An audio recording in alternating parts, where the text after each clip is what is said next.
Bismillahirrahmanirrahim. Assalamualaikum warahmatullahi wabarakatuh.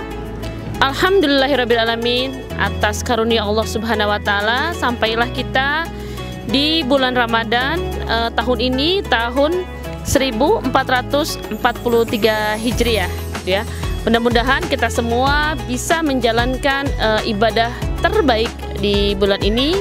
Semoga Allah mengkaruniakan kita keberkahan. Baik, saya saat ini ada di halaman Masjid Alun-Alun Sumedang bersama seseorang yang spesial.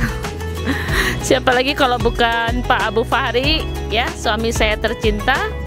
Dan kami ini sedang menjalankan program Jelajah Masjid.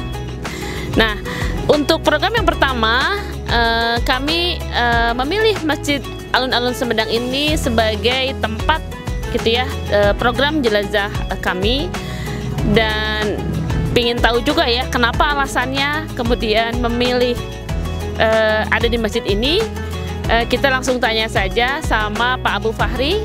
Beliau mungkin akan cerita dari sisi sejarah mungkin ya, atau dari sisi inspirasi-inspirasi yang lain. Jadi kita ngobrol santai lah hari ini. Baik, kita sapa dulu ya, gitu, orang yang terganteng menurut saya. Baik, bismillahirrahmanirrahim. Assalamualaikum Pak Wawan. Waalaikumsalam warahmatullahi wabarakatuh. Ya, Bapak bisa sedikit cerita mungkin kenapa program Jelajah Masjid kita ini diawali dari Masjid Alun-Alun Sumedang. Versi sejarah boleh Pak? Iya, bolehlah ya. Pada kesempatan ini di acara Jelajah Masjid di bulan Ramadan 1443, ini adalah acara spesial baru pertama kali dilaunchingkan. Seiring dengan program kemarin itu ada program jejak khilafah di Tatar Pasundan. Ya, sebetulnya kalau berbicara jejak sejarah Islam di Tatar Pasundan, memang salah satunya Sumedang ini menjadi salah satu destinasi sejarah ya, karena pada masa dulu Sumedang ini merupakan kerajaan besar. Setelah runtuhnya Pajajaran, kegiatan pemerintahan dialihkan oleh Prabu Siliwangi yang terakhir ya di kerajaan Sumedang ini ya. Memang jejak Islam di Tatar Pasundan ini diawali di kerajaan Cirebon ya, tetapi kalau kita lihat dari kerajaan Pajajaran ini karena dialihkannya ke kerajaan Sumedang, dan Sumedang itu dulunya adalah kerajaan Hindu. Nah, seiring dengan dakwah, akhirnya Sumedang Larang ini akhirnya menjadi kerajaan Islam. Dan tentu saja Masjid Agung ini merupakan pusat peradaban dari kerajaan Sumedang. Dan Sumedang saat itu sebagai waris dari Pajajaran yang wilayahnya meliputi dari Sungai Cisadane ya di Tangerang sampai di daerah di Sangkuy ya, di daerah Brebes. Tentu saja secara syiar ini harus kita ketahui bersama bahwa Sumedang lah kita pilih sebagai langkah awal dari jejak masjid di bulan ini. Oke, baik.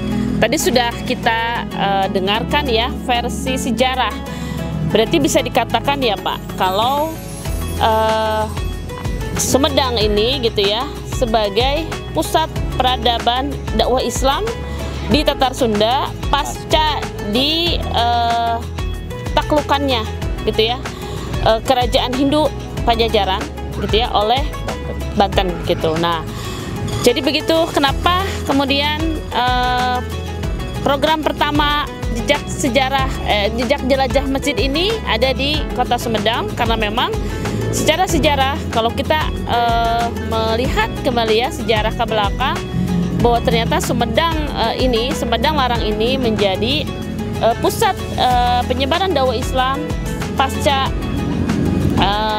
kerajaan Pajajaran kemudian menyerahkan kepada kerajaan Sumedang Larang, dan Sumedang Larang menjadi kerajaan Islam gitu. Baik, alhamdulillah Ini kalau kita lihat gitu ya, bangunan masjid yang ada di belakang saya ini, yaitu Masjid Alun-Alun Sumedang, ini memiliki arsitektur yang khas gitu ya Pak, beda gitu dari masjid-masjid yang lain gitu ya.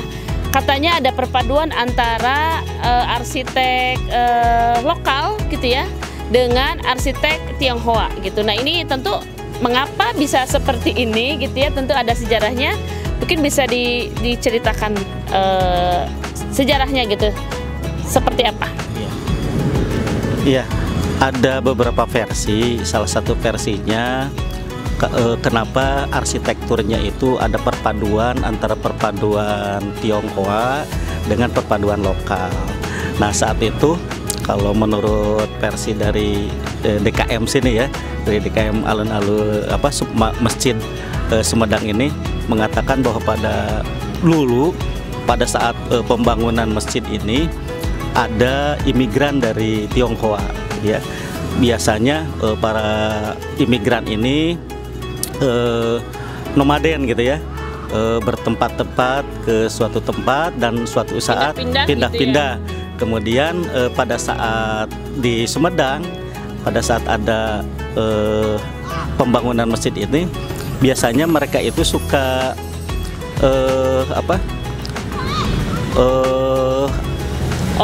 namanya tanding gitu ya, duel Pak jago-jago gitu ya, antara kungfu mungkin ya dengan silat. Ini ternyata pada saat lomba tersebut menang ya, orang-orang para pendekar dari Sumedang itu menang ya. Nah karena mereka kalah, kemudian apa konsekuensinya? Konsekuensinya salah satunya yaitu mereka siap membangun masjid ini. Yang kalah itu berarti yang dari Tionghoanya. Yang Tionghoanya. Nah, kompensasinya membangun masjid ini. Gitu. Iya. Ya makanya ada beberapa ornamen-ornamen yang khas Tiongkoknya gitu ya. Oke. Bisa disebutin Pak, apa ornamen apa yang bikin khas itu mencirikan Tionghoanya gitu? Iya, ada yang mengatakan yang di atasnya itu makaranya, tapi sebetulnya itu masih diperdebatkan ya, apakah itu khas Tiongkok gitu ya? Karena sebetulnya yang di atas itu ya khas lokal juga gitu ya, khas lokal juga. Ya mungkin itu perpaduannya salah satunya itu. Kemudian banyaknya tiang-tiang di masjid ini seperti kuil ya, seperti kuil di Tiongkok itu, yang di kuil-kuil di Cina gitu ya. Nah salah satunya itu. Sementara kalau yang lokalnya itu karena seperti gunungan ya, susun-susun itu ya, atap bersusun punden berundak itu khas lokal gitu ya, mungkin seperti itu. Baik, itu mungkin ya kurang lebih yang menceritakan ya kenapa kemudian Masjid Alun-Alun Sumedang ini tempat yang sangat penting bagi penyebaran dakwah Islam, dan kemudian ada arsitek yang khas gitu ya, perpaduan antara lokal dengan Tionghoa. Dan masjid ini berada tepat di pusat kota Sumedang, dan tepat di depannya ada alun-alun. Bener nggak Pak? Kalau misalnya ini menurut saya nih ya, melihat lokasi gitu ya, lokasi masjid ini mengingatkan saya tentang konsep kuliesi. Kalau di Turki sana tuh ada itu ya, istilah kuliesi. Kuliesi itu adalah pusat ya, terpusat pemerintahan, yang di sana ada masjidnya, ada alun-alunnya, ada rumah sakit, kemudian di sebelah sana ada militer ya, ada sekolah, ada rumah sakit, ada pasar, ada lapas. Jadi ini kayaknya terpusat gitu ya di sini, dan kantor pemerintahan tuh di depan saya ini gitu. Nah, apakah gitu ya, ini kan sesama berarti ya dengan konsep pemerintahan Islam yang pernah dicontohkan ya oleh para khalifah begitu. Nah, apakah ini menjadi tanda bahwa ternyata Sumedang ini pernah diatur gitu ya dengan tata kelola sistem pemerintahan Islam? Ya, Tata kota di Nusantara pada umumnya memang khas ya, selalu ada alun-alunnya. Kemudian di sekitarnya itu ada pemerintahannya, ada keratonnya, ada barak militernya, ada penjaranya, ada pasarnya, dan ada pemukimannya. Nah, pada masa lalu mungkin memang ada pengaruh ya, ada pengaruh dari pihak kesultanan atau dari kekhilafahan dengan tata kota yang ada di Nusantara ini ya. Nah, ini kalau untuk di seluruh Nusantara memang pada umumnya begitu ya, pada begitu, dan itu umumnya yang ada itu setelah abad ke-14 atau 15, dan itu memang ada pengaruh dari Islamnya gitu ya, salah satunya itu. Baik, terima kasih Pak Wawan atas ngobrol-ngobrolnya ya. Jadi sahabat semua, demikianlah ngobrol santai saya bersama pacar saya ini gitu ya. Ini boleh ya kita antel-antelan gini dong, halal ya Pak. Ini Bapak kan tadi rada-rada jauh gitu ya. Mungkin malu-malu, kalau beliau memang pemalu, kalau saya malu-maluin gitu ya. Nah baik, terima kasih atas ngobrol-ngobrolnya hari ini. Jadi ini menambah ya wawasan kita tentang keberadaan masjid ya, khususnya yang ada di Tatar Sunda ini. Dan insya Allah program saya ke depan ini akan ada program-program beberapa masjid gitu ya, selain dari Masjid Alun-Alun Sumedang ini. Jadi demikian sejarahnya. Selamat memakmurkan masjid gitu ya, dan mohon doanya mudah-mudahan cita-cita kami, program kami sedang mendirikan Masjid Fadlur Rahman Saik diberkahi oleh Allah, dimudahkan dan bisa meniru ya inspirasi-inspirasi yang ada di masjid-masjid yang ada di Tatar Sunda ini, dan umumnya masjid-masjid yang ada di seluruh dunia. Baik, terima kasih sudah mengikuti kebersamaan kami. Selamat bertemu di jejak jelajah masjid selanjutnya. Assalamualaikum warahmatullahi wabarakatuh. Waalaikumsalam.